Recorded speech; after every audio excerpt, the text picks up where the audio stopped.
सभी दोस्तों का बहुत बहुत स्वागत है। क्या मित्रों, आपके घुटनों में, जोड़ों में, कमर में, गांठों में या शरीर में दर्द है? आप सुबह जब उठते हैं तो आपको पैर रखने की इच्छा नहीं होती, दर्द बहुत तेज होता है, आपको आलस लगता है, आपको शरीर की कमजोरी महसूस होती है। तो दोस्तों, इसका क्या कारण है? आपने कभी इसे जानने की कोशिश की? दोस्तों, इसका मतलब है आपके शरीर में या घुटनों में ग्रीस कम हो गई है। जब घुटनों में ग्रीस कम हो जाती है, कार्डियज कम हो जाता है, तो दोस्तों हमारे जोड़ों में दर्द होने लगता है, चलने फिरने में दर्द होने लगता है। या दोस्तों, जब आप उठते बैठते हैं तो घुटनों में कट कट की आवाज आती है, चलते हैं तो आप देखते होंगे कट की आवाज आती है। इसका मतलब है वहां पे ग्रीस कम हो गई है। तो दोस्तों, आज कुछ ऐसी चीजें आपको बताएंगे जिससे आपके घुटनों की ग्रीस बढ़ जाएगी। तो ग्रीस जब घुटनों में बढ़ जाएगी तो दर्द कम हो जाएगा। तो दोस्तों, कौन सी चीजें हैं, उसमें कौन कौन से प्रोटीन विटामिन पाए जाते हैं, हमें कैसे लेना है, कब लेना है, कितनी मात्रा में लेना है, उस पर आज हम डिस्कस करेंगे। दोस्तों, इसलिए वीडियो को एंड तक देखिएगा। देखने के बाद जो भी जानकारी आपको मिलेगी, अगर आप जानकारी से संतुष्ट हैं तो दोस्तों वीडियो को लाइक कर देना, अपने यार दोस्तों के साथ जरूर शेयर कर देना। दोस्तों, सबसे पहले हमें ये जानने की जरूरत है, ये हमारे घुटनों में कार्डियज यानी कि ग्रीस कम क्यों होती है, कम होने के क्या कारण है। जब आप बीमारी के मूल कारण को समझते हैं तो दोस्तों उसे दूर करने में आसानी हो जाती है, उस बीमारी से आपको निजात मिल जाती है। दोस्तों, अगर देखा जाए तो कोई बीमारी नहीं है, सिर्फ हमारे लाइफ स्टाइल, हमारे दिनचर्या, हमारे खान पान की वजह से दोस्तों इस समस्या उत्पन्न होती है। तो दोस्तों, इसके कई कारण है। आपके शरीर में जब गैस कब्ज एसिडिटी बनती है तो जो कुछ आप खाते हैं वो उसका सही पोषक तत्व तो आपके शरीर को नहीं मिल पाता है।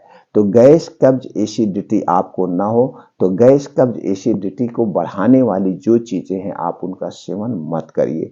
उसके साथ साथ दोस्तों, हमारा शरीर 5 पोषक तत्वों से बना है। जब हमारे शरीर में किसी भी पोषक तत्व की कमी होती है तो उस कमी के कारण हमारे शरीर में बीमारियां उत्पन्न होती है।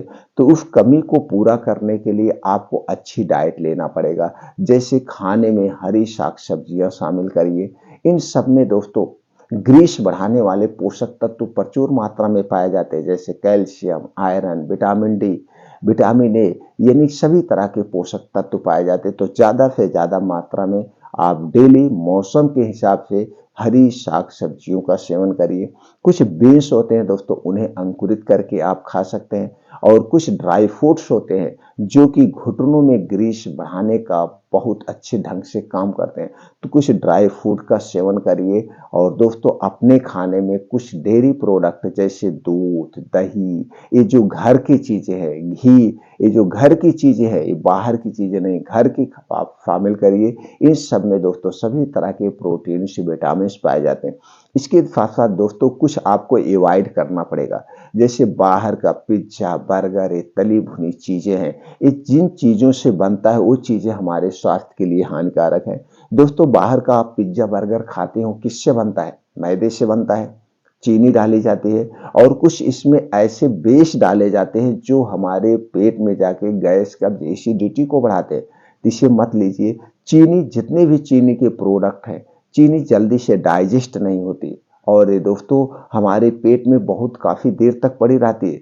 नॉर्मल खाना आप खाएंगे 3 से 4 घंटे में पच जाता है, वहीं पे चीनी से बना हुआ प्रोडक्ट अगर आप खाते हैं तो दोस्तों जल्दी से पचता नहीं, और जब पचेगा नहीं, हमारे पेट में पड़ा रहेगा तो सड़ता है, और जब सड़ता है तो गैस कब्ज एसिडिटी बनता है। तो इसलिए चीनी से बने हुए प्रोडक्ट को अवॉइड करिए। और दोस्तों, उसके बाद है मैदा। मैदा क्या होता है? ये चिकना होता है, इसमें फाइबर नहीं होता है, ये हमारे आंतों में चिपक जाता है और धीरे धीरे गैस कब्ज एसिडिटी होने लगती है। तो मैदा, मैदा से बनी हुई कोई चीज मत लीजिए। और ये रिफाइन रिफाइन किया गया तेल और डालडा, दोस्तों इसमें से जो अच्छा कोलेस्ट्रॉल होता है, जो इसका प्रोसीजर किया जाता है, प्रोसीजर करने में, और इसे 200 डिग्री टेम्परेचर पर हीट किया जाता है, जिससे अच्छे कोलेस्ट्रॉल नष्ट हो जाते हैं। बचता क्या है? Waste cholesterol. इसलिए हमें रिफाइन किया गया तेल और डालडा नहीं लेना चाहिए और ना इससे बनी हुई कोई चीज़ें लेना चाहिए। ये सारी चीज़ें गैस, कब्ज, एसिडिटी को बनाती है और जब गैस, कब्ज, एसिडिटी हमेशा बनी रहेगी तो दोस्तों जो कुछ कितना भी अच्छा आप खा लीजिए वो आपके शरीर में लगने वाला नहीं है। इसलिए इन सारी चीज़ों को अवॉइड करिए और दोस्तों उसके साथ-साथ थोड़ी-सी अपने लाइफ स्टाइल में चेंजिंग करिए। खाने के नियम में संशोधन कर दीजिए, पानी पीने के नियमों में संशोधन कर दीजिए। इससे संबंधित चैनल पर बहुत सारे वीडियो पड़े, आप देख लीजिए। बस इतना ध्यान देना है आपका वेट भी ज़्यादा नहीं हो, तो ओजन आपका नियंत्रित रखना पड़ेगा। इसके लिए कुछ योगा, प्राणायाम, आपको मेडिटेशन करना पड़ेगा। सिर्फ सीधा सिंपल सा सवाल है, 2 घंटे का समय आप अपने लिए निकालिए, 2 घंटे का समय। ये 2 घंटे का समय बड़ा अच्छा समय मिलता है। सुबह 5 बजे आप उठ जाइए और 5 बजे उठने के बाद दोस्तों आप 1 से 2 गिलास गुनगुना पानी पी लीजिए। पीने के बाद आप निकल जाइए मॉर्निंग वॉक। अब ये 5 से 7 ये 2 घंटे का समय आप अपने लिए निकालिए। अब इस 2 घंटे के समय में 5 से 6 किलोमीटर का मॉर्निंग वॉक करिए। मॉर्निंग वॉक का जो स्थान होगा जहाँ पे मिट्टी हो, हरी घासें हों, वहाँ पे करिए। दोस्तों जब आप मिट्टी पे मॉर्निंग वॉक करते हैं तो एक तो उसकी बूंदें गिरी हुई होती है, ऊपर से दोस्तों जो ऊबड़ खाबड़ मिट्टी होती है वहाँ पे छोटे छोटे कंकड़ होते हैं, वो आपके पैर में जब चुभते हैं तो एक प्रेशर का काम करता है और दोस्तों उसकी बूंदें जब आपके पैर में लगती है इससे दोस्तों आंखों की रोशनी तेज होती है।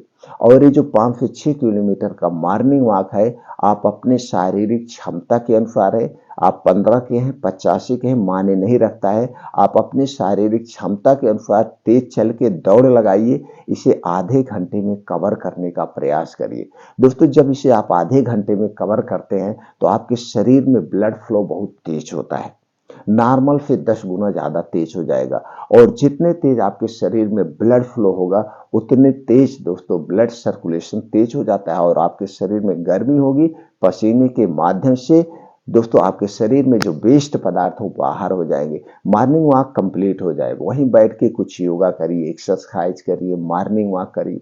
एक्सरसाइज में 2 एक्सरसाइज योगा जरूर करना है, 2 योगा। पहला योगा अनुलोम विलोम जिसे हम नाड़ी शोधन कहते हैं, दूसरा योगा है दोस्तों कपालभाति। ये दोनों 15 से 20 मिनट कम से कम करिए। उसके बाद शीर्षासन करिए, सूर्य प्राणायाम करिए, अपने शारीरिक क्षमता के अनुसार जो आप कर सकते हैं। और लास्ट में दोस्तों अपने माइंड को हीलिंग दीजिए। आपके माइंड में इतनी शक्तियां हैं, आपके शरीर में ऐसी ऐसी शक्तियां, ऐसे ऐसे हार्मोन्स मौजूद हैं जो अपनी बीमारी को खुद ठीक कर सकते हैं। इसके लिए आपको क्या करना है, ध्यान करना है, मेडिटेशन करना है। 15 से 20 मिनट का मेडिटेशन आप करिए, आप हमेशा स्वस्थ रहिए। ये 2 घंटे कभी आप स्किप मत करना, इस 2 घंटे के साथ कभी कंप्रोमाइज मत करना। आप देखिए हमेशा स्वस्थ व निरोग रहेंगे। तो दोस्तों चलिए जानते हैं, आपने इतना सब फॉलो कर लिया तो आधी समस्या तो आपको अपने आप ठीक हो जाएगी। अब जो आधी बची हुई है अब ये नुस्खा वो आधी कमी को पूरा कर देगा। नुस्खे में वो क्या क्या प्रयोग करना है चलिए जानते हैं। दोस्तों सबसे पहली चीज है और जो चीजें प्रयोग होगी उसमें कौन कौन सी प्रोटीन विटामिन पाए जाते हैं पहले ये जान लेते हैं। दोस्तों पहली चीज है अलसी। अलसी का ये बीज, अलसी के बीज में पाया जाता है दोस्तों protein, fibre, omega 3 fatty acid, alpha linolenic acid, calcium, iron, vitamin B2, vitamin B3, vitamin B5, vitamin B6, vitamin B9, vitamin E, potassium जैसे तत्व पाए जाते हैं। दूसरी चीज है दोस्तों जो ग्रीस बढ़ाने का काम करती है वो है अखरोट। अखरोट में दोस्तों क्या पाया जाता है, कैलोरी, ऊर्जा, प्रोटीन, वसा, carbohydrate, vitamin E, vitamin B6, calcium, iron, phosphorus, potassium जैसे तत्व पाए जाते हैं। अगली चीज है दोस्तों उसमें है वो चिया सीड्स। चिया सीड्स में vitamin B12, vitamin B6, vitamin B3, इसके साथ साथ fibre, calcium, phosphorus, magnesium, manganese, zinc, copper, potassium, antioxidant जैसे तत्व पाए जाते हैं। अगली चीज है दोस्तों आयुर्वेद की जड़ी है वो सबसे शक्तिशाली, सबसे अच्छी जड़ी है वो है अश्वगंधा।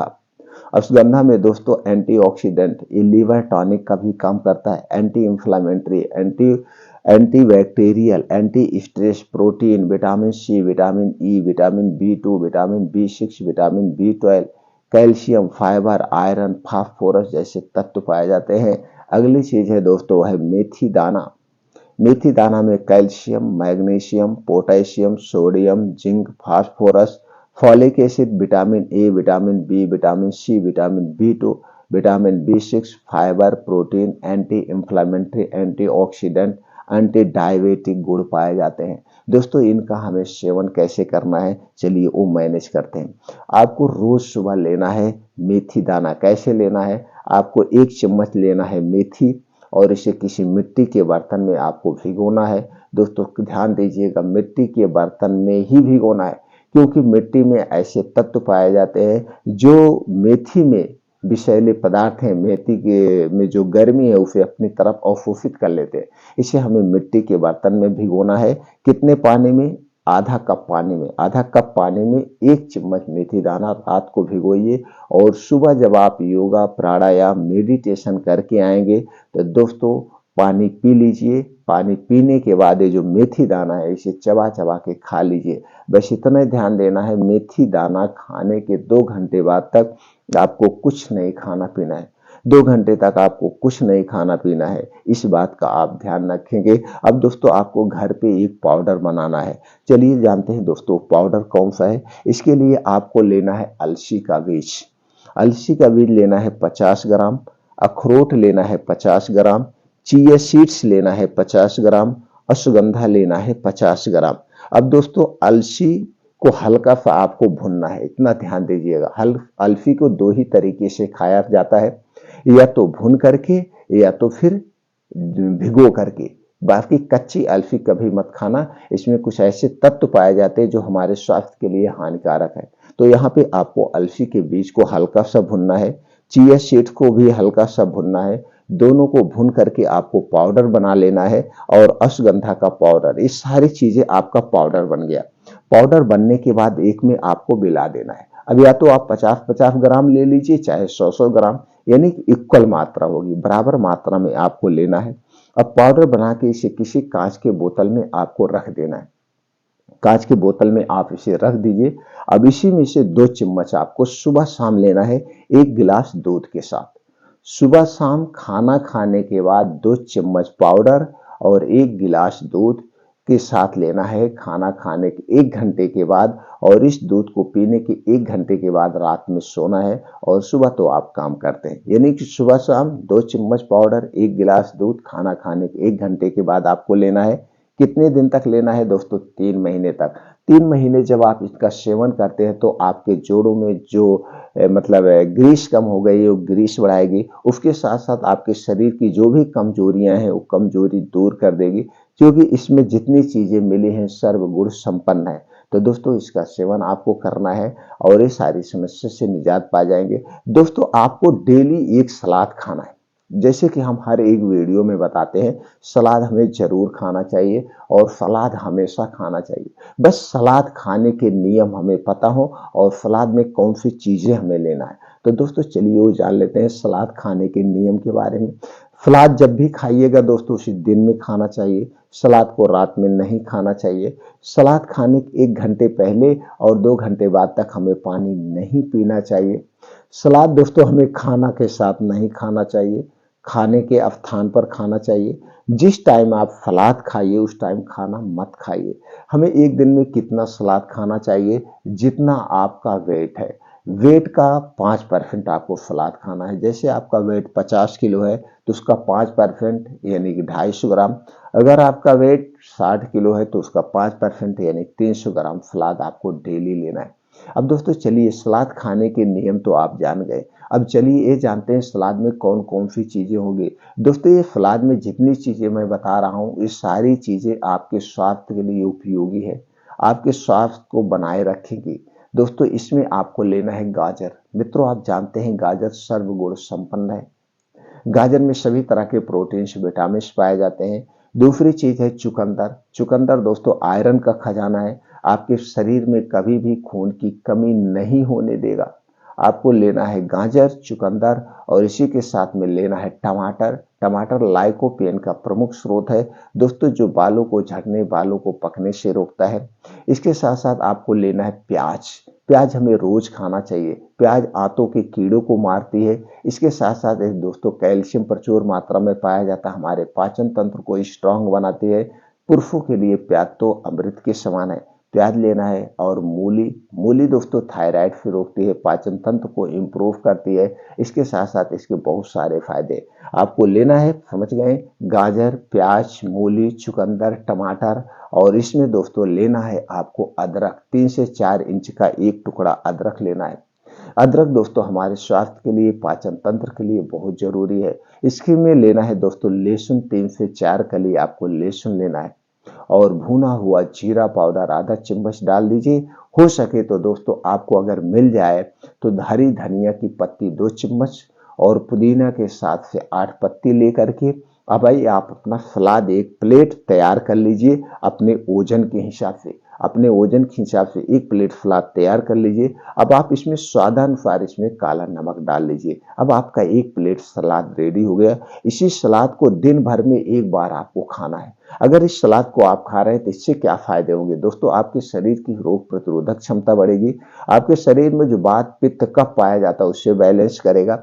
इसके साथ साथ दोस्तों, इसके साथ साथ आपका अगर ब्लड प्रेशर बढ़ा हुआ है तो उसे कंट्रोल करेगा। बेड कोलेस्ट्रॉल को कंट्रोल करता है, अच्छे कोलेस्ट्रॉल का निर्माण करता है, आंतों की साफ सफाई का काम करेगा, किडनी की साफ सफाई का काम करेगा। और दोस्तों ब्लड प्रेशर या हार्ट अटैक की समस्या है तो वो भी आपसे मतलब उसे इम्प्रूव करने में हेल्प करेगा। शुगर है तो उसे भी इम्प्रूव करने में हेल्प करेगा, क्योंकि आपका पाचन तंत्र स्ट्रांग बना रहेगा। और जब हमारा पाचन तंत्र सही रहता है तो दोस्तों शरीर में कोई बीमारियां नहीं होती। तो इस सलाद को जरूर सेवन करिए। दोस्तों उम्मीद करते हैं कि ये जानकारी आपको अच्छी लगी होगी। फिर मिलते हैं अगले वीडियो में।